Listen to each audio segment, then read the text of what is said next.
arithmetic mean statisticsல measures of central tendencyல நமக்கு 5 methods இருக்கு. அந்த central tendency value calculate பண்றதுக்கு 5 method இருக்கு. அதுல one of the powerful method தான் arithmetic mean. So arithmetic meanன்றது it's used to measure the average and இதுக்கு இன்னொரு பேர் வந்து averageனும் சொல்லலாம் meanனும் சொல்லலாம்.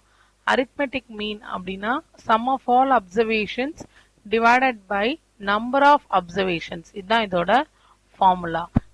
இது வந்து 3 விதமான டேட்டாக்கும் தனித்தனியா ஃபார்முலா. இண்டிவிஜுவல் டேட்டாக்கான formula summation x by n. இங்க ஸ்மால் n எழுதியிருக்கோம். ஸ்மால் nன்றது நம்பர் ஆஃப் அப்சர்வேஷன்.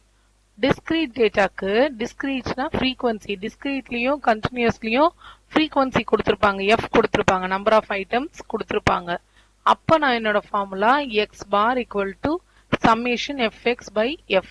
இப்போ நான் இங்க டிஸ்கிரீட்டுக்கும் கண்டினியூஸ்க்கும் ஒரே ஃபார்முலா யூஸ் பண்ணிருக்கேன்னா இந்த ஒரே ஃபார்முலாவே யூஸ் பண்ணி எப்படி சம் போடலாம்னா கண்டினியூஸ்ல கிளாஸ் லிமிட்ல இருக்கும். ஸோ அந்த கிளாஸ் லிமிட்ல நான் என்ன பண்ணிடுவேன், மிட்எக்ஸ் எடுத்துருவோம். அந்த மிட்எக்ஸை தான் நம்ம இங்க என்னன்னு யூஸ் பண்ணிருப்போம், எக்ஸ்ன்னு யூஸ் பண்ணிருப்போம்.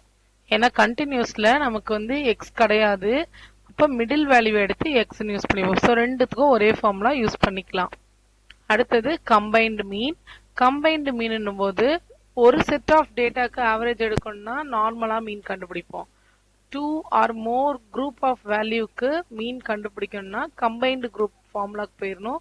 கம்பைன்டு குரூப்போட ஃபார்முலால இங்க வந்து நான் 2 குரூப்ஸ் எடுத்திருக்கேன், n1 n2 அப்படின்னு 2 குரூப்கான ஃபார்முலா. ஆனா இது 2 இல்ல, அதிகமான குரூப்ஸ்க்கும் யூஸ் பண்ண முடியும். லாஸ்டா ஸ்டெப் டிவியேஷன் மெத்தட். இப்போ நான் சில இடத்துல வந்து நம்ம ஸ்டெப் டிவியேஷன் யூஸ் பண்ணிருப்போம். இதுதான் யூஸ் பண்ணணுமா அப்படின்னா நெசசிட்டி கிடையாது. இது இப்படி கேட்டா மட்டும்தான். கொஸ்டின்லயே வந்து யூஸ் ஸ்டெப் டிவியேஷன் அப்படின்னு கேட்டாங்கனாலோ யூஸ் அசியூம்டு மீன் கேட்டாதான் நம்ம வந்து இதை யூஸ் பண்ணணும். அப்படி இல்லைன்னா நம்மளோட நார்மல் ஃபார்முலா, ஜென்ரல் ஃபார்முலா இருக்குல்ல, இந்த சம்மேஷன் எஃப்எக்ஸ் பை எஃப்ஐயே நம்ம யூஸ் பண்ணிக்கலாம். இங்க டினாமினேட்டர்ல இருக்க இந்த சம்மேஷன் எஃப்ன்றது சில புக்ல கேபிட்டல் என் அப்படின்னு கொடுத்துருப்பாங்க. கேபிட்டல் என்னும் சம்மேஷன் எஃப்பும் ஒண்ணுதான், equal. And assumed mean method, step deviation மெத்தடும் நார்மல் ஃபார்முலாவும் போடலாம். எதுல போட்டாலும் நமக்கு அதே ஆன்சர் தான் வரும். ஸோ இந்த அசியூம்டு மீன் மேக்ஸிமம் எப்போ போடுவோம்னா நமக்கு வேல்யூஸை ரெடியூஸ் பண்றதுக்கு. நம்பர்ஸ் பெருசா இருக்கும்போது அதை யூஸ் பண்ணாம வேல்யூஸை ரெடியூஸ் பண்ண யூஸ் பண்ணுவோம். இது வந்து கொஸ்டின்ல நமக்கு எப்படி கேட்பாங்க அப்படின்னா, இது ஒரு நவம்பர் 2023ல கேட்ட கொஸ்டின் பேப்பர். ஸ்டாட்ஸ் 2023ல கேட்ட கொஸ்டின் பேப்பர்ல இருக்கு.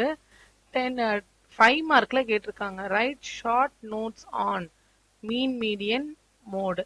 ஸோ மீன் பத்தி, மீடியன் பத்தி, மோட் பத்தி நம்ம வந்து விளக்கமா எழுதணும்னு கொடுத்துருக்காங்க.